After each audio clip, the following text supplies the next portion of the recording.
الحمد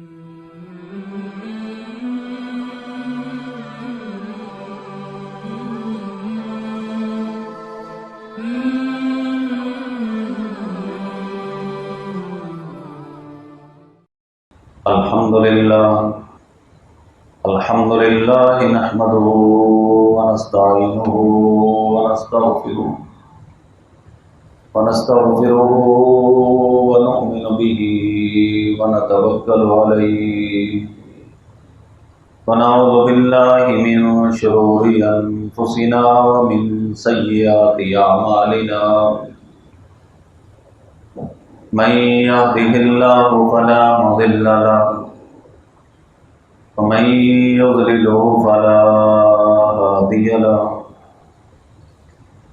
ونشهد أن لا إله إلا الله وحده لا شريك له ونشهد أن سيدنا وسندنا ومولانا ومرشدنا محمدا عبده ورسوله أرسله بالحق بشيرا ونذيرا بين يدي الساعة أما بعد فأعوذ بالله من الشيطان الرجيم بسم الله الرحمن الرحيم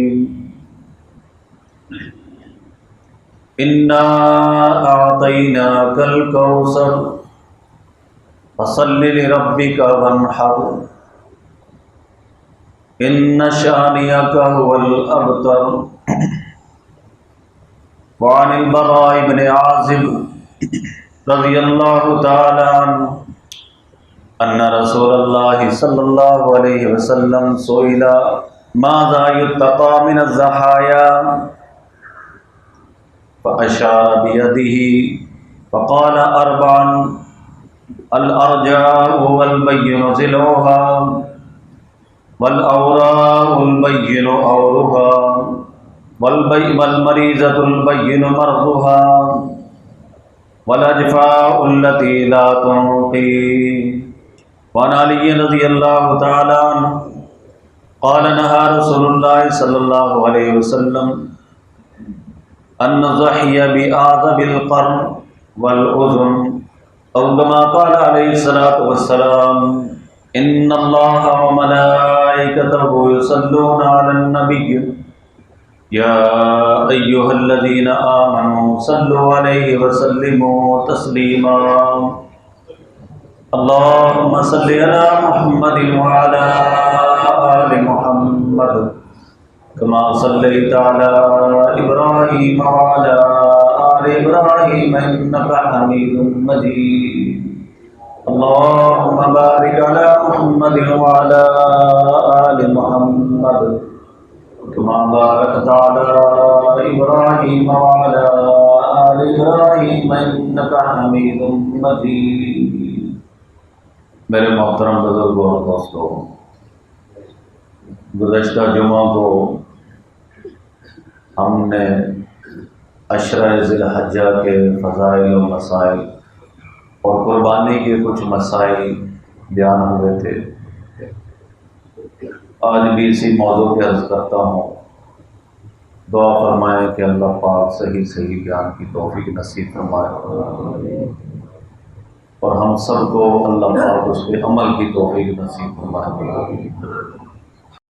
میرے محترم بزرگوں اور دوستوں، یہ وہ راتیں گزر رہی ہیں، یہ وہ عشرہ گزر رہا ہے جس کی قسم اللہ پاک نے قرآن میں کھائی ہے. والفجر ولیال عشر، قسم ہے فجر کی، قسم ہے 10 راتوں کی. کسی بات کی اہمیت کو، فضیلت کو ظاہر کرنے کے لیے اللہ پاک اس کی قسم کھاتے ہیں. یہ مسئلہ یاد رکھیں، کسی انسان کے لیے، مسلمان کے لیے جائز نہیں ہے کہ اللہ تعالیٰ کے سوا کسی اور کی قسم کھائے. حدیث میں آتا ہے جو آدمی اللہ کے سوا کسی کی قسم کھاتا ہے وہ شرک کرتا ہے. جیسے بیٹے کی قسم، ماں کی قسم، فلاں کی قسم، یہ سب شرکیہ قسمیں ہیں. اگر قسم کھانی ہے تو صرف اور صرف کس کے نام کی؟ اللہ کے نام. اس کے علاوہ کسی کی قسم کھانے کی شرعاً اجازت نہیں ہے. ہاں اللہ پاک جو قرآن مجید میں مختلف جگہوں پہ بہت سی چیزوں کی قسمیں اللہ نے کھائیں، لا اقسم بہذا البلد وانت حل بہذا البلد ووالد وما ولد، یہ اس بات کی اہمیت کو بیان کرنے کے لیے۔ اگر کوئی کہے کہ اللہ جب قسمیں کھا سکتا ہے تو ہم کیوں نہیں کھا سکتے، تو یاد رکھیں اللہ کے ضابطوں کے ہم پابند ہیں، اللہ ہمارے ضابطوں کا پابند نہیں، ہم بندے ہیں، وہ اللہ ہے، جو اس نے کہا ہے ہمیں اس کو ماننا پڑے گا۔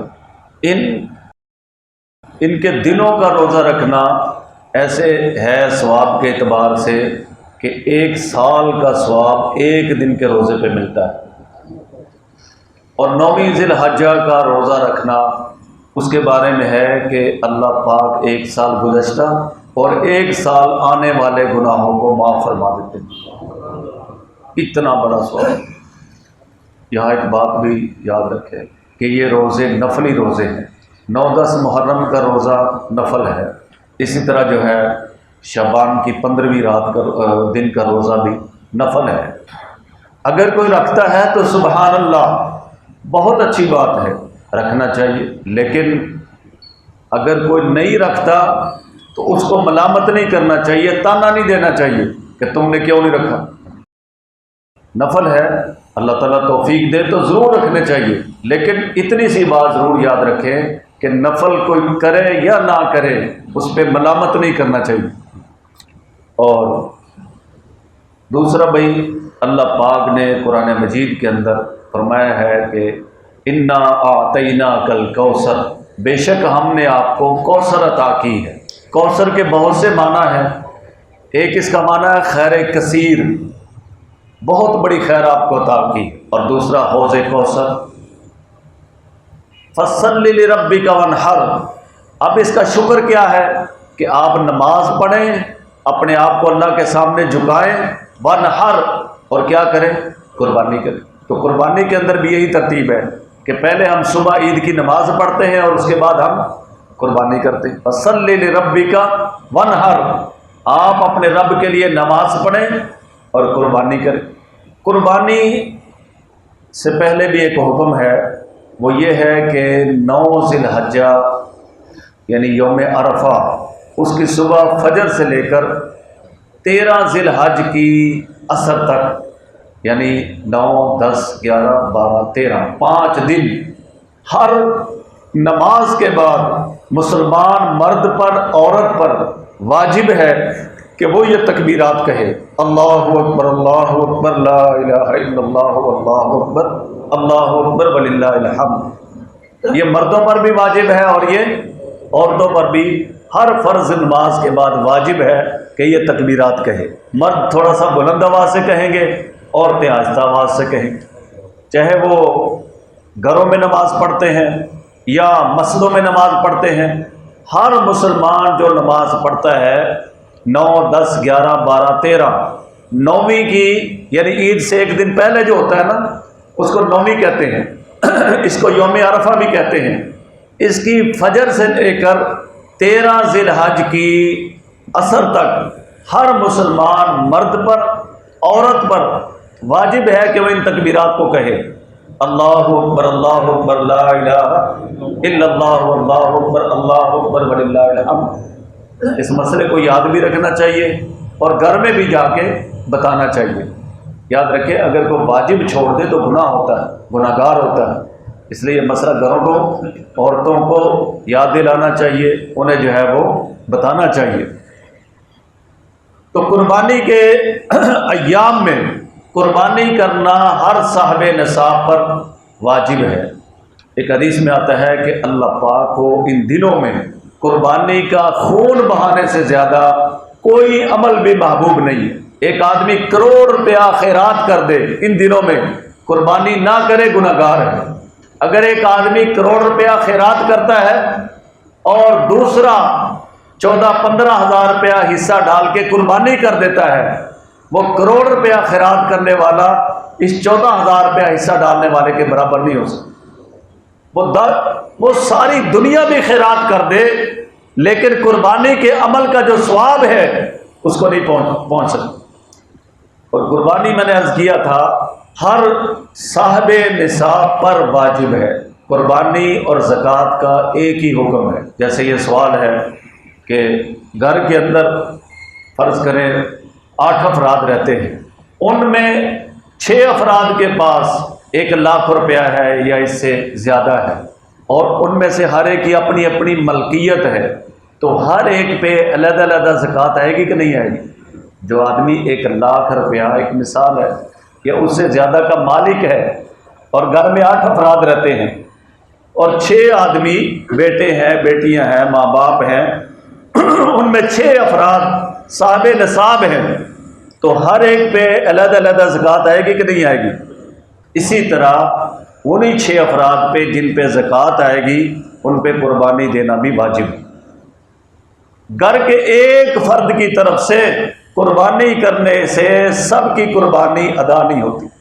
میں نے آپ کو گزشتہ جمعہ میں بتایا تھا کہ یہ محمد علی مرزا ایک انجینئر بیٹھا ہوا ہے، اسی تعلق خدا انٹرنیشنل، ان کی عورتیں ہیں، یہ غلط فہمیاں پھیلا رہے ہیں کہ جناب گھر کے ایک فرد کی طرف سے قربانی کرنا سب کی طرف سے کافی ہو جاتا ہے۔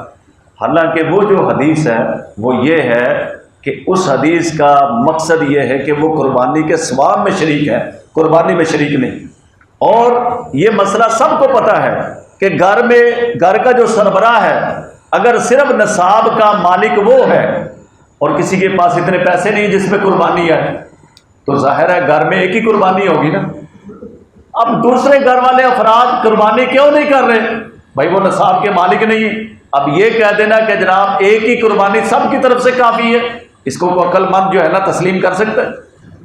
جس طرح گھر کے اندر میں نے عرض کیا کہ 6 افراد نصاب کے مالک ہیں، ایک کی زکوٰۃ دینے سے دوسرے کی زکوٰۃ ادا نہیں ہوتی، ایک کے نماز پڑھنے سے دوسرے کی نماز ادا نہیں ہوتی، ایک کے حج کرنے سے دوسرے کا حج ادا نہیں ہوتا۔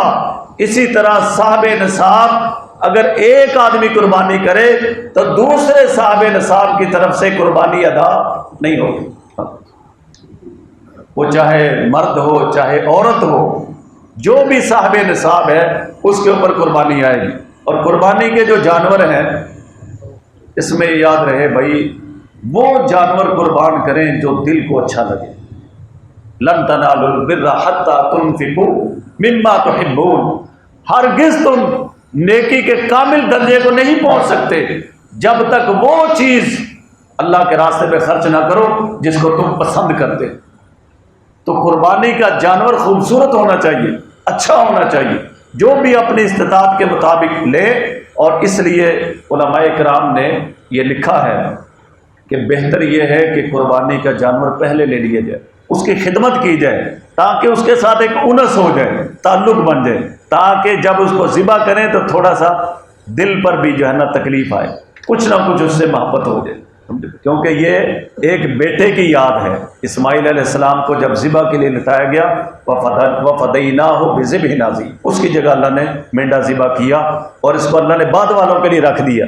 تو کچھ نہ کچھ جو تعلق ہے وہ قربانی کے جانور سے بننا چاہیے۔ لیکن اگر شہروں میں جیسے تنگی ہے، جگہ نہیں ہوتی اور کئی معاملات ہیں، تو اگر کوئی آدمی ایک دن پہلے لے آئے تب بھی جو ہے وہ قربانی تو بہرحال ہو جائے گی۔ لیکن اتنا ہے کہ کوئی جو جانور ہم لائیں وہ اچھے والا ہو، جو دل کو لگے، جو پسند آئے، ایسے نہ ہو کہ بس ہم نے ایک جو ہے نا وہ بس واجب پورا کرنا ہے، بلکہ حضور صلی اللہ علیہ وسلم کا کیا ارشاد ہے، فَطِيبُوا بِهَا نَفْسًا، خوش دلی سے قربانیاں کیا کرو، دل کی خوشی کے ساتھ۔ ایسا نہ ہو بس یار اب آ گئی ہے ذمہ داری تو کیا کریں، ادا تو کرنا ہے جیسے تیسے کر کے، نہیں۔ حضور علیہ السلام فرما رہے فَطِيبُوا بِهَا نَفْسًا، دل کی خوشی کے ساتھ قربانیاں کیا، خوش ہو کے کہ اللہ تیرا شکر ہے تو نے مال دیا اور تو نے اپنے رستے میں خرچ کرنے کی مجھے توفیق بھی عطا فرمائی، خوشی کے ساتھ قربانی کرنی چاہیے۔ اور دوسرا بھائی، قربانی کے جو جانور ہیں ان میں جو عیبدار جانور ہے اس کی قربانی نہیں کرنی چاہیے۔ نبی کریم صلی اللہ علیہ وسلم نے فرمایا کہ آپ سے پوچھا گیا کہ یا رسول اللہ صلی اللہ علیہ وسلم قربانی کے کن جانوروں سے بچا جائے کہ ان کو قربان نہ کیا جائے؟ تو آپ علیہ والسلام نے ہاتھ سے اشارہ فرمایا کہ 4 عیبدار جانوروں کو قربان نہ کیا جائے۔ نمبر 1 لنگڑا، جس کا لنگڑا پن ظاہر ہے، دوسرا جس کی ایک آنکھ خراب ہو، اور وہ خرابی بالکل ظاہر ہو، تیسرا وہ جو بیمار ہو، اور چوتھا ایسا کمزور اور لاغر جانور کہ اس کی ہڈیوں میں گودا بھی نہ رہا۔ یہ 4 عیب رسول اللہ صلی اللہ علیہ وسلم نے بیان کیے کہ ایسے جانوروں کی قربانی نہ کی جائے، لنگڑے کی، کانے کی، بیمار کی، اور ایسا کمزور جانور جس کی ہڈیوں کا گودا ہی نہ رہا ہو، بالکل ہڈیاں نظر آ رہی، ایسا جانور بھی قربان نہ کیا جائے۔ اور اس میں یہ جو خصی جانور ہوتا ہے اس کا کیا حکم ہے؟ تو یاد رہے کہ نبی کریم صلی اللہ علیہ وسلم نے خود خصی جانور کی قربانی کی۔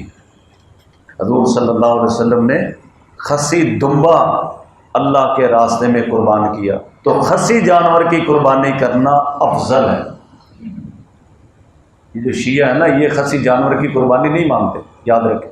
اور وہ غلط فہمی جو ہے مسلمانوں میں بھی آ گئی، وہ بھی کہتے ہیں کہ یہ خصی کرنا ایک عیب ہے، اس کی قربانی نہیں کرنی چاہیے، جس طرح لوگ کہتے ہیں بھینس کی قربانی نہیں کرنی چاہیے۔ بھینسے کی قربانی بھی جائز ہے، اسی طرح خصی جانور کی قربانی صرف جائز نہیں ہے بلکہ افضل ہے، کیونکہ خود نبی پاک صلی اللہ علیہ وسلم نے یہ قربانی کی۔ تو مینڈا ہو، دمبا ہو، بھیڑ ہو، بکری ہو، اور بیل ہو یا گائے ہو، بھینسا ہو یا بھینس ہو، اونٹ ہو یا اونٹنی ہو، یا یہ مسئلہ یاد کر لیں کہ مذکر کی بھی قربانی ہو جاتی ہے، مؤنث کی بھی ہو جاتی ہے۔ جیسے ایک مقصد بیل ہے، اس کی بھی قربانی ہو جاتی ہے، اسی طرح جو گائے ہے اس کی بھی قربانی ہو جاتی ہے، بکرا ہے اس کی بھی قربانی ہو جاتی ہے، تو بکری ہے تو اس کی بھی قربانی ہو جاتی ہے۔ اگر کوئی آدمی گھر میں گائے لے آئے یا بکری کر لے قربانی کے لیے تو لوگ کہتے ہیں یار یہ کیا کر رہے؟ بھائی اللہ اور اس کے نبی نے جب اجازت دی ہے تو ہمیں تو اعتراض نہیں کرنا چاہیے۔ تو جس طرح بکرے کی قربانی ہو جاتی ہے، بکری کی قربانی بھی ہو جاتی ہے، جس طرح بھینس کی قربانی بھینسے کی ہو جاتی ہے، بھینس کی بھی ہو جاتی ہے، جس طرح بچے کی قربانی ہو جاتی ہے، اسی طرح گائے کی قربانی بھی ہو جاتی ہے، اونٹ کی بھی ہو جاتی ہے، اونٹنی کی بھی ہو جاتی ہے۔ سمجھے بھائی، ان کو کمتر نہیں سمجھنا چاہیے۔ یہ کیا کیا آپ نے؟ بکری کی کر دی، بکرا کیوں نہیں لائے؟ بھائی بکری کو ذبح کرنا منع ہے، یہ حضور صلی اللہ علیہ وسلم نے فرمایا کہ بکرے کی کرنی ہے، بکری کی نہیں کرنی، بیل کی کرنی ہے، گائے کی نہیں کرنی۔ جب حضور نے ایسی پابندی نہیں لگائی تو ہم کیوں نخرے کرتے ہیں؟ ہاں اتنا ہے کہ یہ دیکھا جائے کہ جس بھینس کی یا ہم گائے کی قربانی کر رہے ہیں، مناسب یہ ہے کہ دیکھ لیا جائے کہ وہ گابن تو نہیں ہے، اس کے اندر بچہ تو نہیں ہے۔ لیکن یاد رکھیں اگر گابن کی بھی قربانی کر دی، بھینس تھی یا گائے تھی یا اونٹنی تھی، اس کو ذبح کیا تو اندر سے بچہ نکلا ہے، پھر بھی کوئی بات نہیں، اس کی بھی قربانی ہو جاتی ہے۔ اگر بچہ زندہ نکلا اس کو بھی ذبح کر دو، اتنی سی بات ہے بس۔ گابن جانور کو دیکھ لینا چاہیے کہ اس کی قربانی نہ کریں، منع اس کی بھی نہیں، یاد رکھیں، لیکن بہتر ہے اس کو ذبح نہ کریں۔ لیکن بعض اب ایسے ہوتا ہے کہ پتہ ہی نہیں چلتا کہ یہ حاملہ ہے، بچہ ہونے والا گائے کو یا نہیں، اگر ذبح کر دیا تو کوئی کراہت نہیں ہے، بالکل اس کی قربانی ہو جاتی، نہیں پتہ چلا کر۔ تو یہ سارے جو جانور اللہ اور اس کے نبی صلی اللہ علیہ وسلم نے بیان کیے ہیں، ان میں مذکر کی بھی قربانی ہو جاتی ہے اور مؤنث کی بھی قربانی ہو جاتی ہے۔ اسی طرح میں نے عرض کر دیا کہ جو جانور خصی ہوتا ہے اس کی قربانی کرنا افضل ہے۔ افضل کیوں ہے؟ کہ نبی کریم صلی اللہ علیہ وسلم نے یہ قربانی کی ہے، اور اس قربانی پر جو ہے نا حضرات صحابہ رضی اللہ تعالیٰ عنہ جو ہے نا ان سے روایات ہیں۔ لوگوں میں یہ بڑی غلط فہمی پھیلی ہوئی ہے کہ جناب وہ حدیثیں صحیح ہیں کہ نہیں۔ میں عرض کرتا ہوں کہ حضرت جابر رضی اللہ تعالیٰ عنہ سے روایت ہے کہ نبی کریم صلی اللہ علیہ وسلم نے خصی مینڈوں کی قربانی کی۔ حضرت عائشہ رضی اللہ تعالیٰ عنہ سے روایت ہے کہ نبی کریم صلی اللہ علیہ وسلم نے خصی مینڈوں کی قربانی کی۔ حضرت ابو ہریرہ سے روایت ہے، حضرت ابو رافع سے روایت ہے، حضرت ابو درداء سے روایت ہے۔ یہ تمام احادیث اس بات کی نشاندہی کرتی ہیں کہ خصی منڈے کی نبی کریم صلی اللہ علیہ وسلم نے قربانی کی ہے، اور جو حضور علیہ السلام نے کیا ہو وہ عمل کرنا ناجائز تو کیا، اللہ معاف کرے، اس کو غلط کہنا بھی غلط، بلکہ اس عمل کو کرنا افضل ہے۔ اور بھائی جو قربانی کے جانور ہوتے ہیں اس میں بکرا اور بکری، ان کے لیے شرط ہے کہ 1 سال کا ہو۔ باقی جو دمبا ہے، بھیڑ ہے، لیلا ہے، یہ اگر سال سے کم ہیں لیکن اتنے موٹے تازے فربا ہیں کہ اگر سال کے جانوروں میں چھوڑا جائے تو یہ بھی سال کے برابر لگتے ہیں، پھر ان کی قربانی ہو جاتی۔ اور بھینس اور بھینسا، گائے اور بیل بچہ، ان کی بھی قربانی جب کریں تو یہ دیکھ لے کہ یہ 2 سال کا ہونا چاہیے، 2 سال کا، اس سے کم ہوگا تو ان کی قربانی نہیں ہوگی۔ اور اسی طرح اونٹ ہے یا اونٹنی ہے، اس کے بھی جو عمر ہے وہ ہے 5 سال۔ اونٹ کرنا ہے یا اونٹنی کرنی ہے، اس کے لیے ضروری ہے کہ وہ 5 سال کا ہو۔ اور میں نے عرض کیا تھا کہ قربانی کے جو جانور ہیں ان میں عقیقے کا حصہ بھی رکھا جا سکتا ہے، اور جو اجتماعی قربانیاں ہوتی ہیں اس میں 3 چیزوں کا خیال کریں، اس میں بڑی احتیاط کی ضرورت ہوتی ہے۔ نمبر 1، اس آدمی کا عقیدہ ٹھیک ہو جو قربانی کے جانور میں شریک ہو رہا ہے۔ نمبر 2، اس کا مال ٹھیک ہو، رشوت کا نہ ہو، سود کا نہ ہو، چوری کا نہ ہو، حرام کا مال نہ ہو۔ اور نمبر 3 یہ ہے، یاد رکھیں، عقیدہ بھی ٹھیک ہے، مال بھی ٹھیک ہے، نیت بھی ٹھیک ہو۔ نیت کیا ہو قربانی سے؟ کہ میرا اللہ راضی ہو جائے۔ اگر قربانی سے یہ نیت کی ہے کہ میں گوشت کھاؤں گا، اگر خالی یہ نیت ہے تو کسی کی بھی قربانی نہیں ہوگی۔ سمجھے بھائی؟ یاد رکھیں، گوشت جو ہے نا یہ تو اللہ تعالیٰ کی مہمان نوازی ہوتی ہے ان دنوں میں۔ فَإِنَّهَا أَيَّامُ أَكْلٍ وَشُرْبٍ وَبِعَالٍ، حدیث میں آتا ہے کہ یہ تو کھانے کے دن ہے، پینے کے دن ہے، بیویوں کے ساتھ رہنے کے دن ہے۔ یہ ان دنوں میں اللہ کی طرف سے مہمانی ہوتی ہے۔ یہ جو گوشت ہوتا ہے یہ خاص اس امت پہ اللہ کی رحمت ہے کہ اس کے لیے گوشت کھانا حلال کیا، ورنہ پہلی امتوں کے لیے گوشت کا کھانا حلال نہیں تھا۔ تو گوشت تو مل ہی جائے گا۔ اگر ایک آدمی صرف گوشت کی نیت کرتا ہے، ٹھیک ہے جی اس لیے میں حصہ ڈال رہا ہوں کہ چلو گھر میں گوشت آئے گا، گوشت کھائیں گے، 3 دن موجیں کریں گے، کسی کی بھی قربانی نہیں ہوتی۔ اس لیے اگر کسی کو پتہ نہ بھی ہو تو اس کی نیت بھی ٹھیک کروائیں، عقیدہ بھی ٹھیک ہو، مال بھی ٹھیک ہو، اور نیت بھی۔ ایک آدمی بکرا کر رہا ہے گھر میں، اس کی جو بھی نیت ہو اس کا اثر اس تک ہی رہے گا، لیکن گائے میں حصہ ڈال دیا تو ایسا نہیں ہوگا کہ 6 سے قبول ہو جائیں گے، ایک حصہ قبول نہیں ہوگا۔ نہیں، قبول ہوگا تو سارا قبول ہوگا، قبول نہیں ہوگا تو سارا ہی قبول نہیں ہوگا۔ عقیدہ بھی ٹھیک ہو، مال بھی ٹھیک ہو، اور نیت بھی ٹھیک ہو، پھر قربانی قبول ہوتی ہے۔ اور قربانی کا جو جانور ہے اس کے لیے افضل یہ ہے کہ آدمی اپنے ہاتھوں سے ذبح کرے۔ نبی کریم صلی اللہ علیہ وسلم نے 100 اونٹ ذبح کیے۔ مجھے ایک آدمی بتا رہا تھا کہ ایک آدمی نے بیل لیا ہے تقریباً 85 لاکھ کا۔ میں یہ کہتا ہوں کہ تم اتنی بڑی قیمتیں لے کر ایک بیل ذبح کرتے ہو، کوئی اللہ کا بندہ ایسا بھی ہو جو 100 اونٹ قربان کرے۔ آپ نے سنا کسی نے 100 اونٹ ذبح کیوں؟ تاکہ حضور علیہ الصلوۃ والسلام نے جو یہ عمل کیا ہے یہ بھی کوئی تو کرنے والا ہو۔ اور نبی پاک صلی اللہ علیہ وسلم نے 63 اونٹ اپنے ہاتھوں سے ذبح کیے، اور باقی جو بچ گئے حضرت علی سے فرمایا کہ ان کو ذبح کر دو۔ تو قربانی کے جانور جو ہے اس کا بہتر طریقہ یہ ہے کہ اپنے ہاتھ سے ذبح کیا جائے، لیکن جس کو اچھی طرح ذبح کرنا آتا ہو۔ ایک آدمی کو دیکھا وہ گائے کو ذبح کر رہا تھا، ابھی صرف کھال کٹی تھی تو وہ کہتا مجھے کچھ ہو گیا۔ میں ان تینوں پڑھیے کہنوں پڑھیے، گائے کو سنبھالے کہ تجھے سنبھالے، اس کا بلڈ پریشر لو ہو گیا بیچارے کو۔